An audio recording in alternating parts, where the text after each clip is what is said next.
The episode opens not on the field, but behind the scenes at Chiba Motorsun Stadium, amidst the pre-game hustle. Stadium staff are preparing the crucial supplies for the game's unsung heroes, the beer vendors. We see kegs being meticulously prepped, hands firmly grip taps, hoses are connected with audible clicks, and pressure gauges are checked.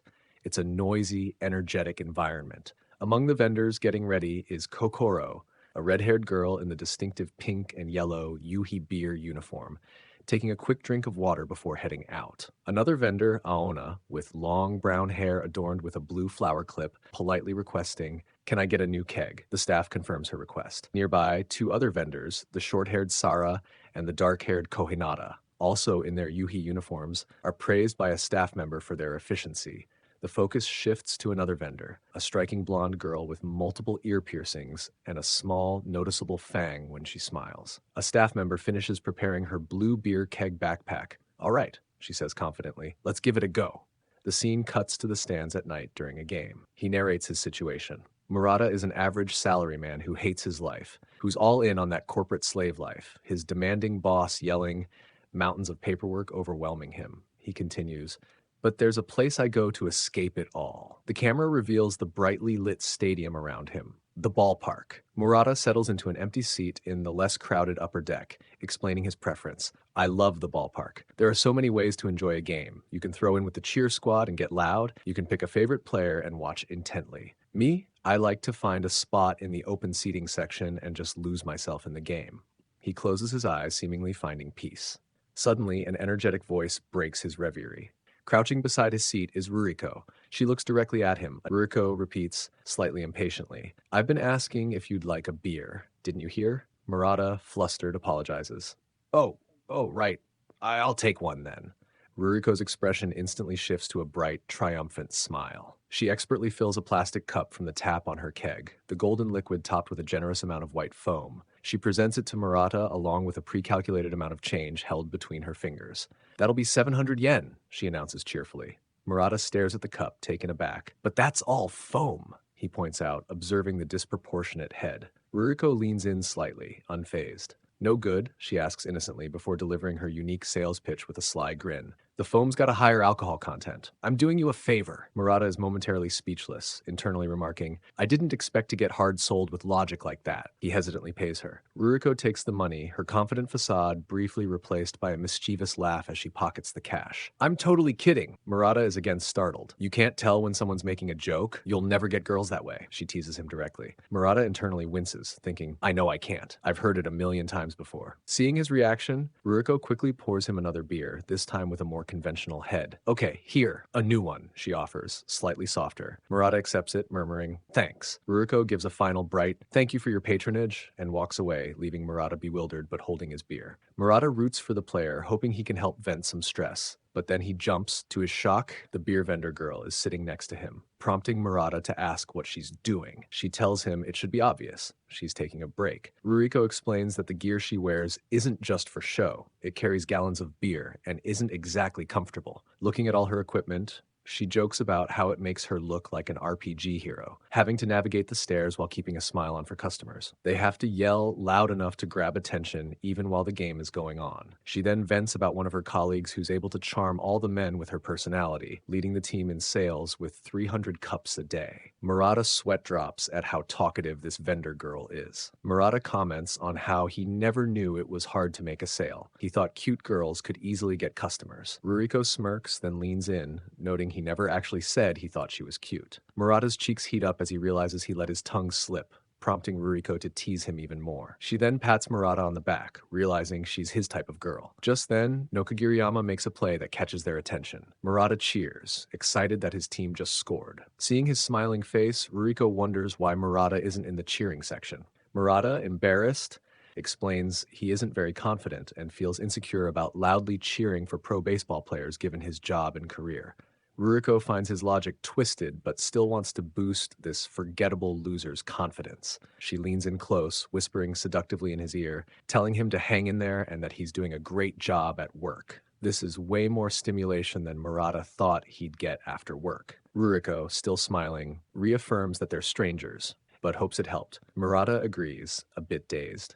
Ruriko then gets up, as she's still on the clock and needs to do her best too. As she walks away, Marada stops her. She looks back at him, and Marada makes a shy request for a beer. Ruriko points to his nearly full cup of beer that looks untouched, asking if he's sure. Marada shyly admits this is his small way of supporting her. Understanding the gesture, Ruriko teases him some more, with the gal girl unable to hold it back. It seems he's already fallen in love with her, teasing that it sounds like the two of them are in a rom-com, with him desperately shouting, "Don't go!" After she's done teasing, she tells him to look. Marada looks at her chest, but she tells him, "Not that," pointing instead to her name tag so he can at least know her name. The two part ways, saying goodbye. However, Ruriko soon finds a quiet spot on the stairs, away from the crowds. Her confident demeanor vanishes, replaced by visible nervousness, her face heating up. She's still not used to talking to boys. Her gal persona is all an act, something her veteran coworkers preached she needed to do. Be aggressive and confident to make a sale. She hopes he couldn't tell her voice was trembling. Meanwhile, Marada has no idea and just wishes he could be confident like her.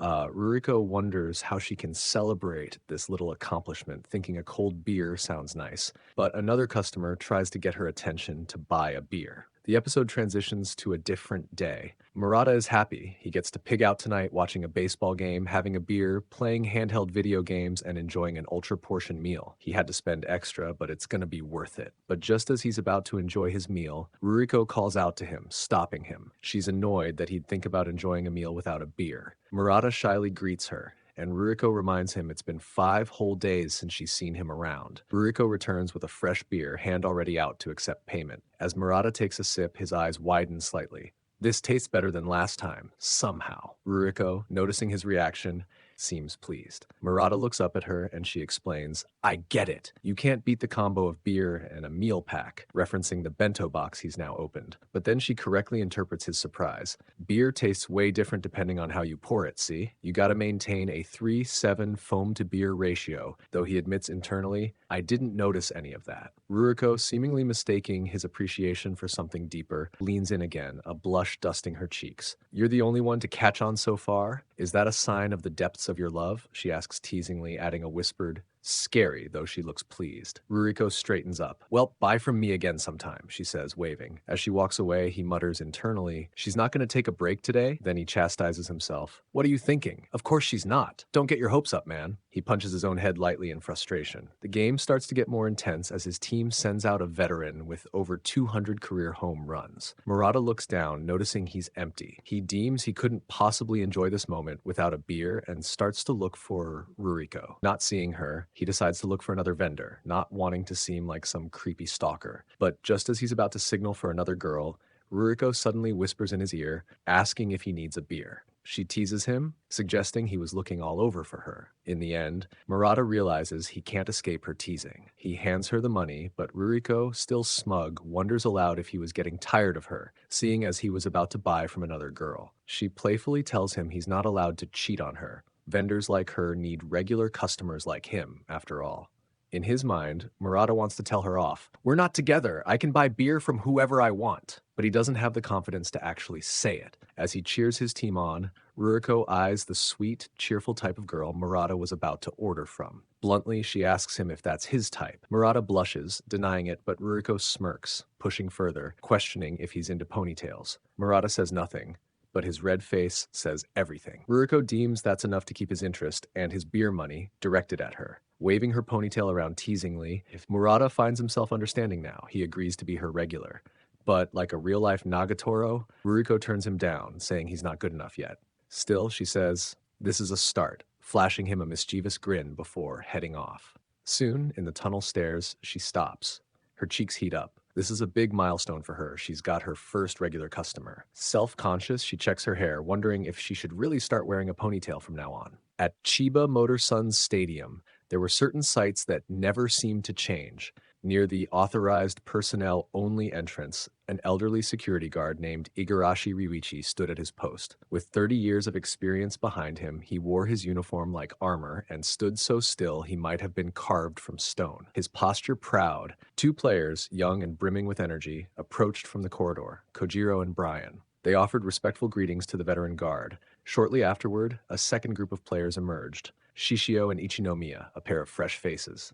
A young girl, Ruriko, she called out a familiar greeting to Igarashi, using his nickname, not being much for formal titles. Silently amused, she was likely to sell a great deal of beer that day. The scene shifted to the security break room, tucked away from the bustle of the public areas. There, a younger security guard lounged with a sour expression. Takimoto, a man with longish, wavy brown hair, grumbled openly to another guard, an older colleague who wore glasses and seemed more resigned to the drudgery of their work. Takimoto complained about the reality of the job. Endless standing around, no chance for autographs or real interaction with the players he admired. His voice grew louder as his frustration spilled over until his colleague hissed at him to quiet down. A third guard entered, a clipboard in hand, and called out placement assignments for the next shift. Takimoto snatched the paper and immediately groaned upon seeing that he had been partnered with Igarashi. Slouching deeper into his chair, he toyed with the wrapper of another candy, shrugging off a comment from his colleague about his excessive snacking.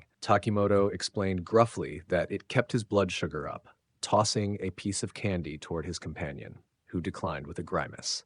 As the new guard warned them against eating while on duty, Ruriko was out working her shift when a hand grabbed onto her skirt. She jumped, ready to yell at the person, but saw it was a little girl. She leaned down to hear the child, only to hear her cry. The 4-year-old had lost her mother and father and couldn't find them. Ruriko was thrown off, not knowing what to do. The lost child quickly got everyone's attention, and Ruriko was forced to take her through the halls to the lost and found. Reacting instantly, Igarashi stepped up, assessed the situation with a single glance. He quickly radioed in a report. A lost child, female, around 4 years old, currently secured at Tunnel 203. Muttering under his breath, he questioned why anyone would bring such a young child into a crowded stadium.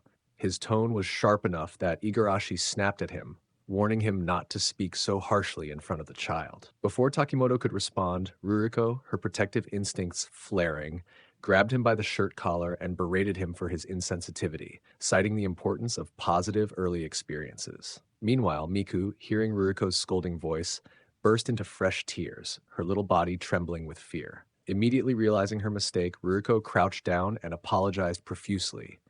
Above them, the stadium's loudspeakers crackled to life, announcing that a lost child had been found and was in the care of security. Ruriko pointed toward the speakers, reassuring Miku that everything was being handled. Igarashi retrieved a small, wrapped piece of blueberry candy from his pocket and handed it to Takimoto. He indicated that Takimoto should be the one to offer it. Approaching the crying girl awkwardly, Takimoto knelt down and held out the candy. She unwrapped it with fumbling hands and popped it into her mouth. Almost immediately, her sobs quieted, replaced by a tentative smile that lit up her tear-streaked face. Takimoto, caught off guard by the sudden transformation, froze. In his mind's eye, he saw a younger version of himself, equally lost and terrified, accepting a similar piece of candy from an older Igarashi many years ago.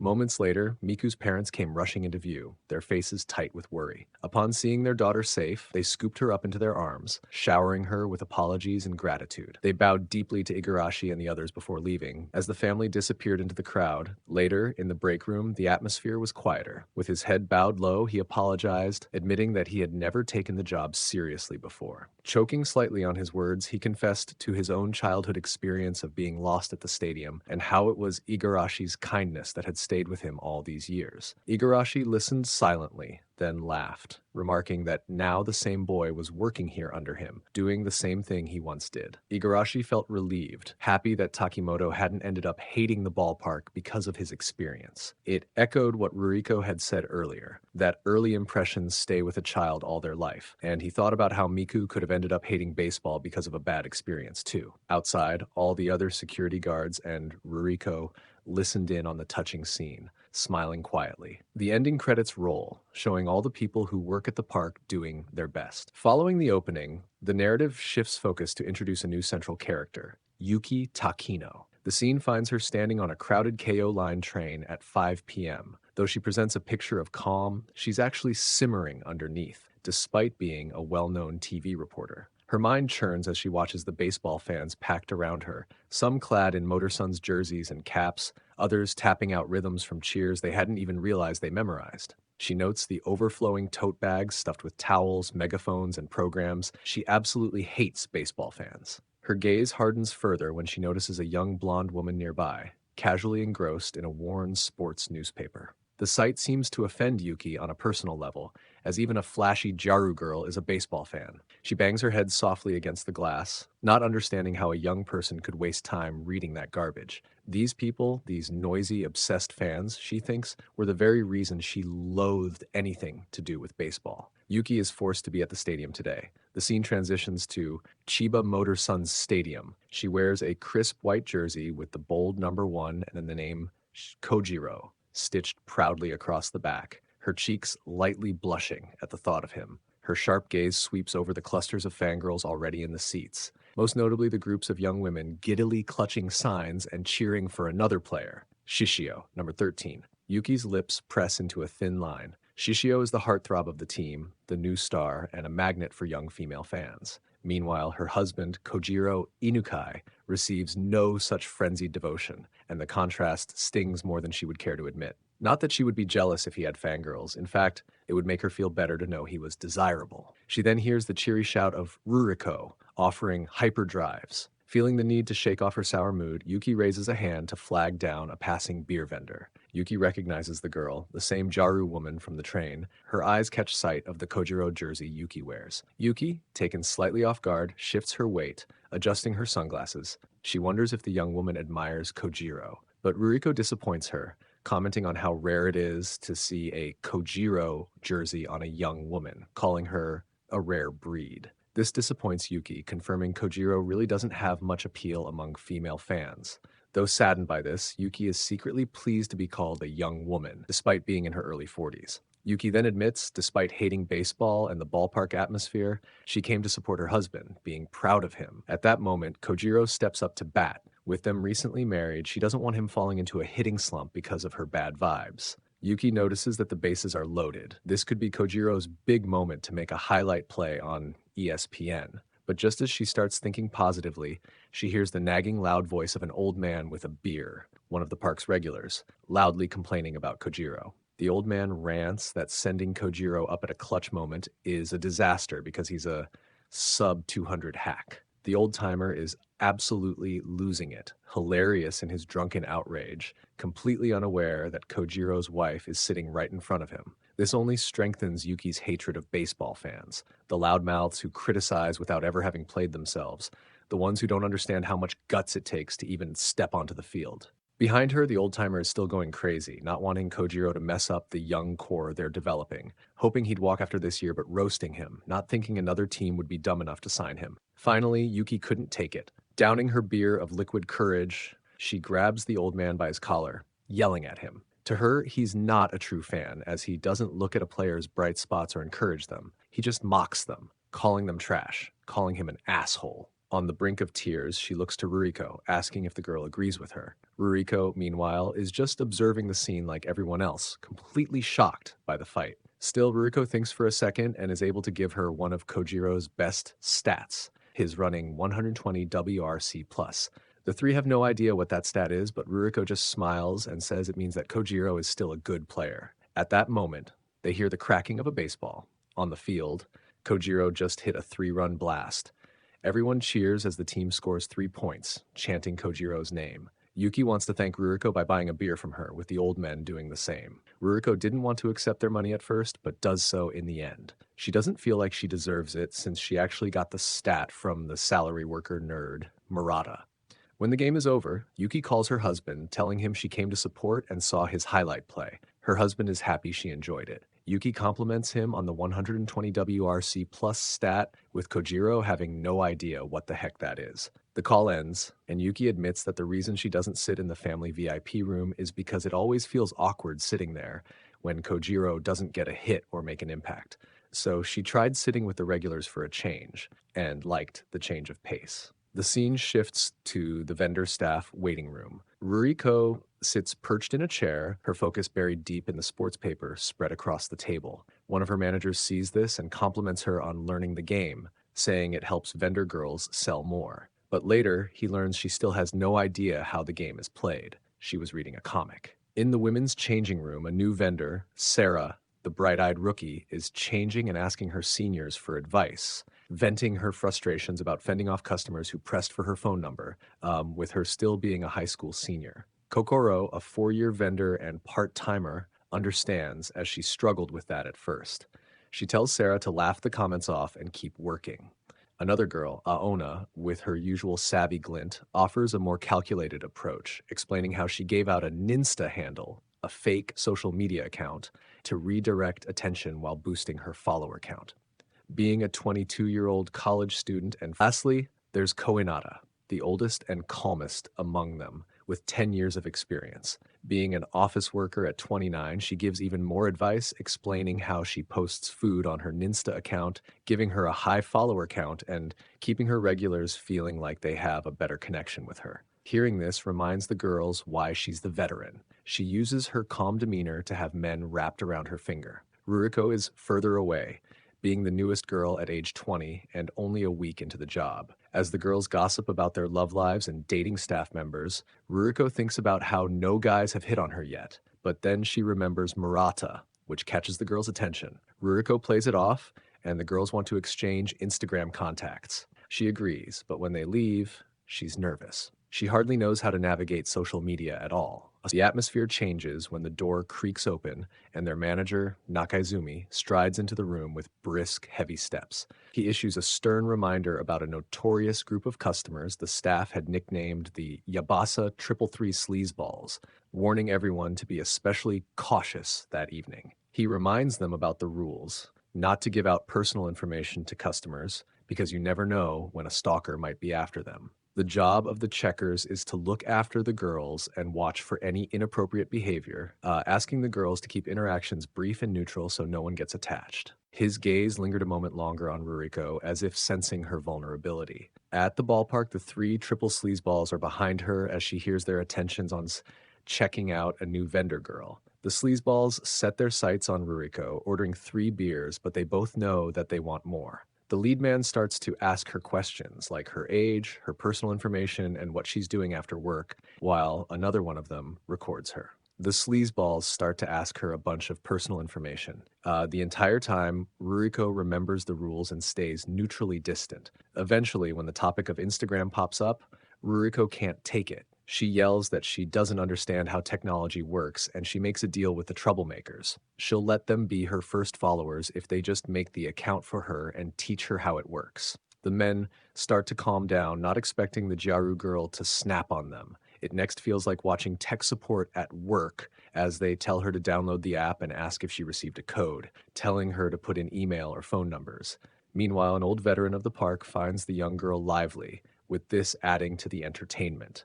Later, the manager sees the video of her yelling at the troublemakers and is in awe of the Gyaru girl, as she got 15,000 retweets and 40K likes, going viral with new followers. Next is a vendor story time, the introduction of another narrative thread focusing on Yamada Natsuno.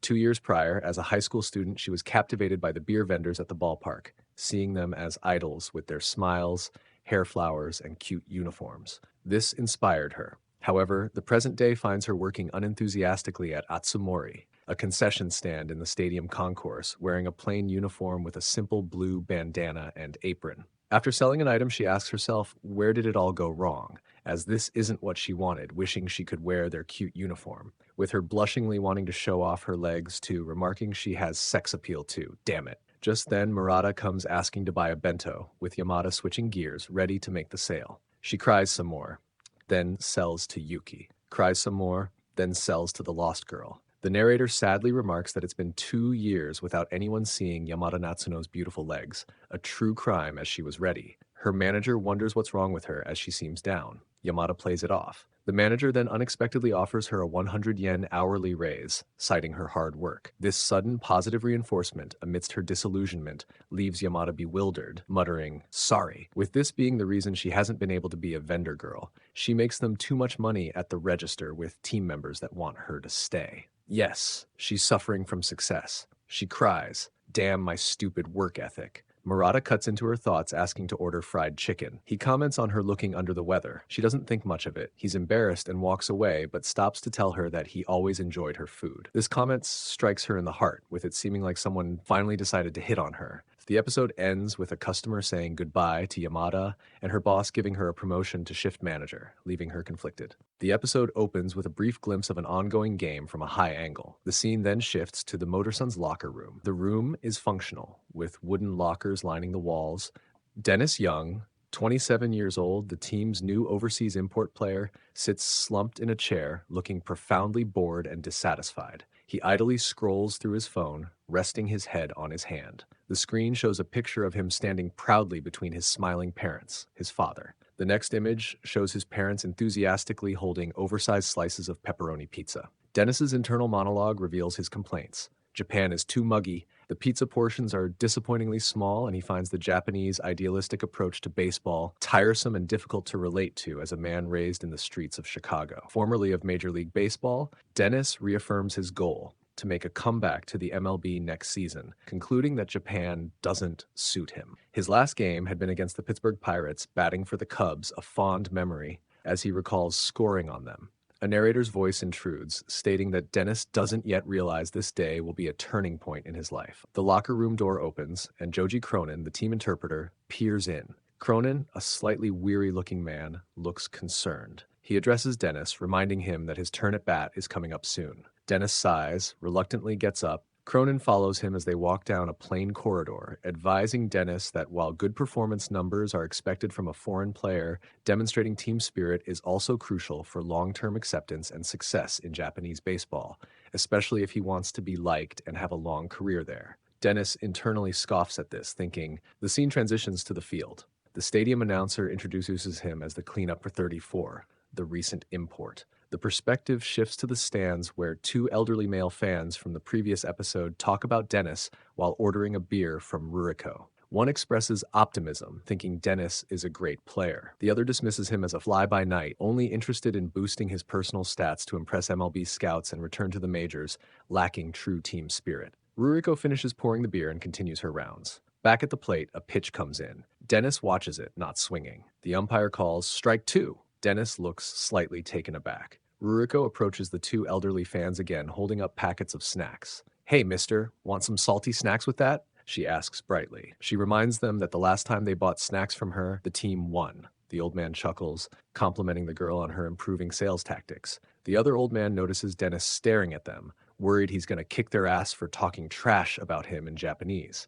He starts blushing and sweating, his gaze fixed on the radiant Ruriko. He internally murmurs, "Be beautiful." The narrator clarifies that Dennis is completely distracted. He misses the next pitch entirely as it sails past him into the catcher's mitt. Dennis snaps out of his daze, looking utterly shocked and embarrassed. In the stands, the two MLB scouts exchange unimpressed glances. As Dennis walks back towards the dugout, he mentally kicks himself. Later in the game, the scene returns to the field. It's the fourth inning. The old men comment on how Dennis never smiles, wondering if he's mellowed out. The entire time, however, Dennis is distracted, sneaking looks at Ruriko again, striking out yet again. But to the fans, it appears he's giving off good team spirit. Meanwhile, Dennis is still searching for his beer girl. Later in the seventh inning, the scoreboard shows it's the bottom of the seventh. The score is tied, crucial situation. The announcer reiterates the high stakes as Dennis steps up to bat once more. Dennis tells himself it's time to lock in. He needs to get back to the big leagues, entertain model chicks on Instagram, and get paid $500 million for hitting a ball. He manages to hit the ball, but it's a terrible shot, forcing him to sprint toward first base. As he's running, he spots Ruriko adjusting her hair and is once again blown away by her sweating figure. This causes him to trip, forcing him into a desperate slide to first base. Luckily, the announcer calls him safe, and the team scores, making Dennis accidentally look like a team player. The crowd erupts. The Motor Sons take the lead. He raises his fist in triumph, a wide, genuine smile spreading across his face. It's not so bad here after all. He looks toward the stands where Ruriko is visible, thanking the beautiful girl. A cut shows a newspaper headline splashed across the screen. Dennis Young says he's staying for another season. The scene then shows Ruriko on a train, reading the same newspaper, a gentle smile on her face as she looks at a different article about a player named Psycho. The scene then shifts to another day at the office for Marada as he's on his lunch break reading an article on his favorite team, the Motor Sons. It highlights how his team isn't exactly a winning franchise, but he doesn't care about that. It's not always about winning. His team was voted to have the best relationship with their fans. He muses about making it in time for a game tonight as he sees an article highlighting how the team mascot, being a giant salamander, was cleaning the park with fans. The scene transitions abruptly to the Motor Sons Stadium field under a bright daytime sky. A title card appears, 2:30 p.m. batting practice before Motor Sons game. The focus zooms in on Kojiro, 1, taking his turn in the batting cage. Despite the good hit, Kojiro lowers his bat and steps back, his expression turning thoughtful and slightly discouraged. His internal monologue reveals his frustration and self-doubt. No good. My hitting's dropped off since last year. He sighs heavily, briefly covers his mouth with his gloved hand, and then grips his helmet with both hands in clear frustration. Damn it, he thinks despairingly. He seems to be fighting against the reality of his aging performance. Just then, the large, gentle form of Sunshiro the mascot waddles onto the scene. Kojiro glances at the mascot and straightens up. He sighs again, acknowledging Sunshiro's presence, projecting his anxieties onto the perpetually smiling mascot. I wish I could always smile like you. Sometimes I feel like the pressure's gonna crush me. He takes a long drink from a plastic water bottle. He starts to let out all his problems on this mascot, like he was in a therapy session. He isn't proud of his career, feeling like a failure, yet he doesn't want to let his career go just yet, not wanting to be benched. Sunshiro, sitting silently beside him, appears to take this in. After a moment, Sunshiro holds up the sketchbook. Higher starting stance, right elbow up. He chuckles, starting to say, but cuts himself off as realization dawns, marked. All this time, he's been a bit lazy in his stance.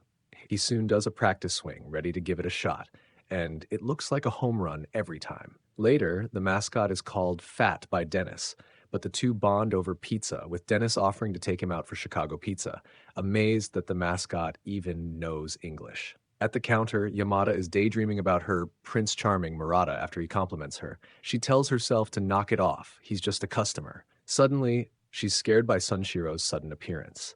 She tries to wave off her earlier comments, but the mascot throws one of his messages to her, telling her it's okay to love whoever she wants. Yamada's eyes start to sparkle at Sunshiro's advice, thinking the person under the mask must have a lot of experience. After the game, around 8:05 p.m. in the stadium concourse, Ruriko sits dejectedly against a wall, exhausted from poor sales. She wishes she could go home and see her parents, as it's been a while. The team mascot, Sunshiro, appears and uses a sketchbook to communicate. First, it tells her not to slack off. Ruriko sighs. Sunshiro then writes about the importance of thanking customers. Annoyed, Ruriko questions the sudden lecture. Sunshiro follows up by writing that Ruriko looks unwell and asks if she's been eating properly. This angers Ruriko, who tells the mascot to leave her alone.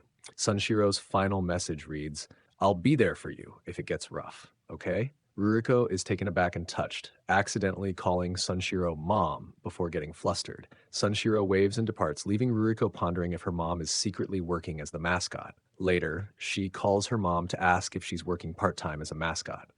At 8:30 p.m. in the stands, Sunshiro interacts warmly with fans, catching a foul ball that was about to hit a little girl. He gives it to her, gaining cheers from everyone. In the vendor's room, it looks more like an FS1 race as the girls get their kegs changed, with checkers keeping them hydrated and stocked on beer. Ruriko gets back to her station, where the manager compliments her rise in sales. Her gal persona acts indifferent, but veteran Kohinata encourages her to hit 150 cups today. Ruriko isn't motivated. On the field, the announcer calls out that Dennis has hit 8 foul balls in a row. Marada comments that this normally never happens. Dennis doesn't usually hit many foul balls. But it's a positive sign. Dennis is no longer focused on his individual stats. Suddenly, Marada jumps. He's getting a call from the section chief. The chief informs him that the project deadline has been pushed to 3 days from now, then swiftly hangs up. Murata is jolted awake by Ruriko nudging him. She sees he's down and teasingly asks if he needs cheering up. She does a little cheer, expecting him to join in. Murata points out he's too old for that, being almost in his 30s. Still, Ruriko demands payment for the gesture. Blushing and flustered from Ruriko's earlier cheer, he hesitantly reaches for his wallet.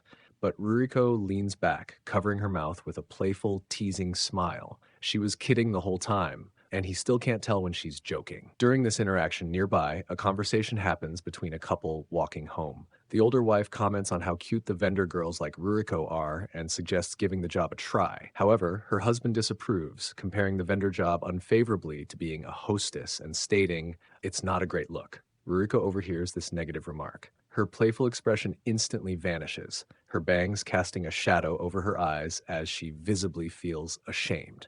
Murata notices both the rude comment and Ruriko's sudden change in demeanor. Seeing her distress, Murata is spurred into action. He stands up and passionately defends not just Ruriko, but the hard work involved in such jobs. Every job has its struggles that others won't understand, It's rude both to vendors and to hostesses. Ruriko is completely taken aback by Marada's sudden and impassioned defense. Her anger melts away, replaced by surprise, and a noticeable blush spreads across her face. But soon, she returns to her mischievous demeanor, smirking and asking if that was a "don't you badmouth my woman" speech, wanting to hear him defend her again. She leaves wanting to chat again. As she walks away, Marada notices she didn't even sell him a beer today. Later, the game looks like a blowout, but the team isn't giving up, making Marada smile at their positive spirit. Ruriko returns, mocking his overly excited baseball nature, and sits beside him watching the game. Marada is confused since she still has work, but Ruriko isn't motivated to make a sale. People have stopped ordering beers after the blowout, so she's taking a break. That's when Marada asks to buy a beer. She waves him off, saying he doesn't need to pity her. But Marada insists. He remembers seeing her work hard earlier, remembering what he saw in the hallway. Ruriko getting a refill, her coworkers cheering her on to get 150 cups, with Ruriko yelling back that she doesn't care about her stats outwardly, but when she thought no one was watching, she tried to pump herself up to hit that goal. It made him realize how much she truly cared. Hearing this embarrasses her. She decides to sell him a beer, silently thanking him. But she can't admit this, so she teases him for paying too much attention to her, before waving goodbye to get back to work. In the end, her coworkers congratulate her on selling 150 cups and working so hard. Scene: Motor Sun Stadium, staff waiting room. The scene shifts to the interior of the Motor Sun Stadium staff waiting room. Inside, one of the checkers, Aona, and Sara are gathered around, laughing heartily while looking at Aona's smartphone. The manager exclaims how hilarious the content is. Koinada agrees, stating that it remains funny no matter how many times she watches it. Ruriko enters the room and curiously asks what they are watching. Nakezumi turns to her and explains they are viewing a collection of video clips featuring the stadium announcer, Nagisa Sato. He specifies that these are moments from the starting lineup announcements where Nagisa consistently teases one particular player, Nokogiriyama Ken. Marada notes this teasing has become a running gag over the past 5 years. Sara adds that it's considered a famous specialty of the Motor Suns ballpark. Intrigued, Ruriko takes the phone from Kohinada. The phone screen displays clips from Nagisa's announcements. First, Nokogiriyama, age 25.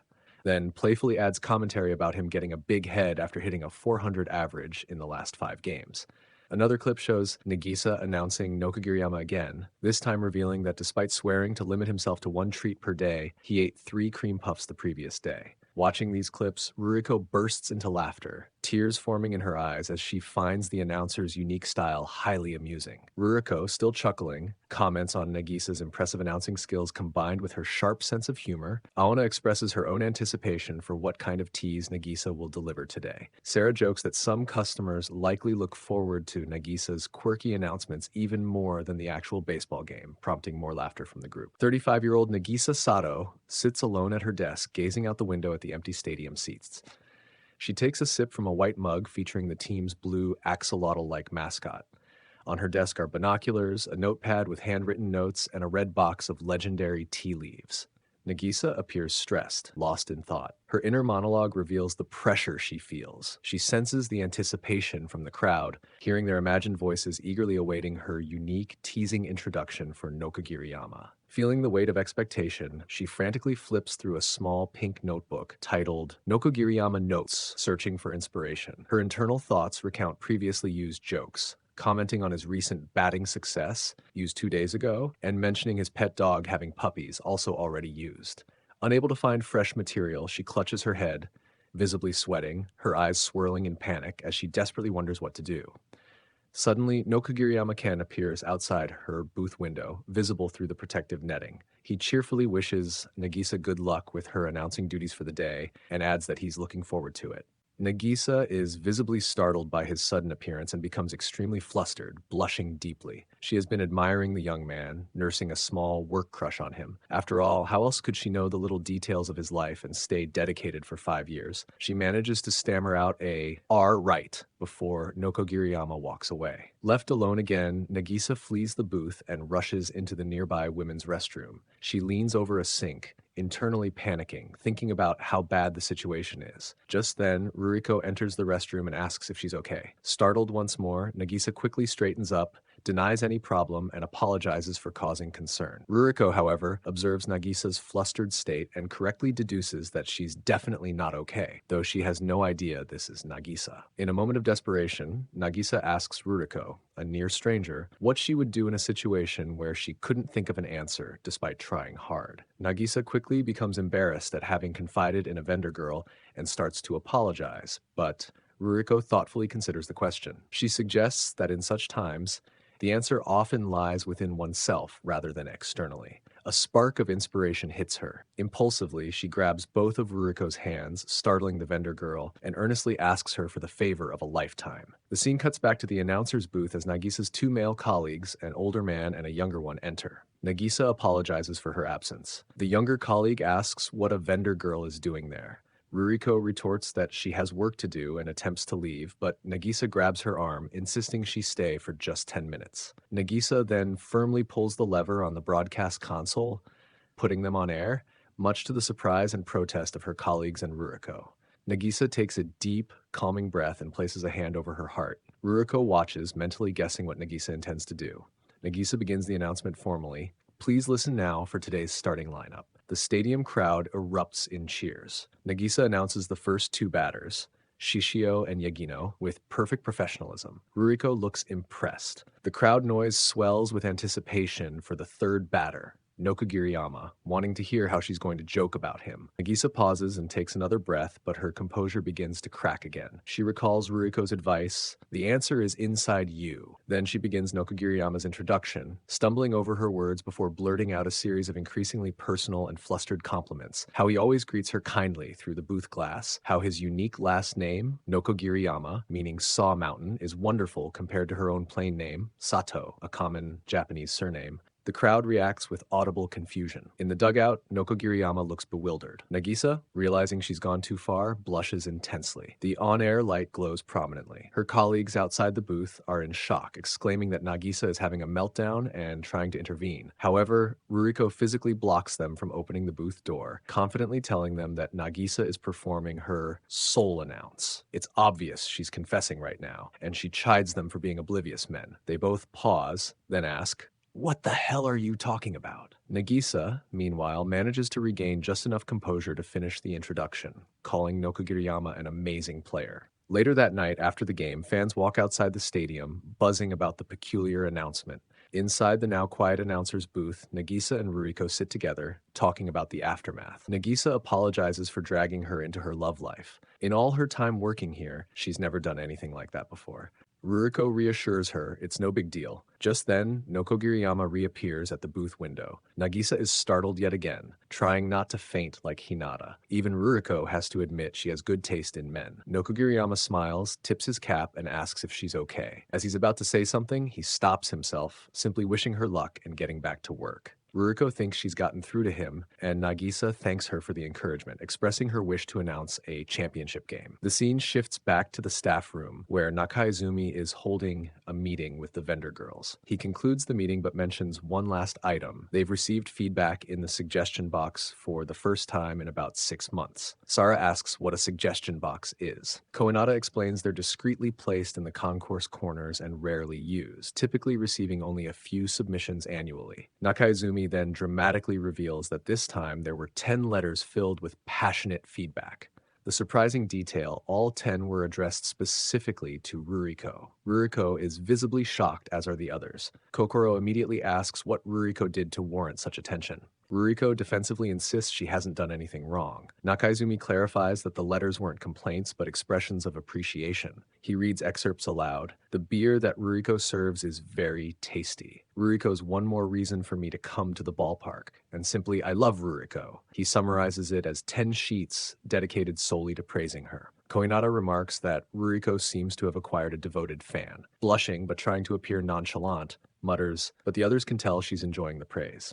Kokoro becomes intensely curious about the authors. Sarah suggests analyzing the handwriting to identify the sender's gender or approximate age. However, the manager regretfully informs them that Omatsu inadvertently ruined that possibility.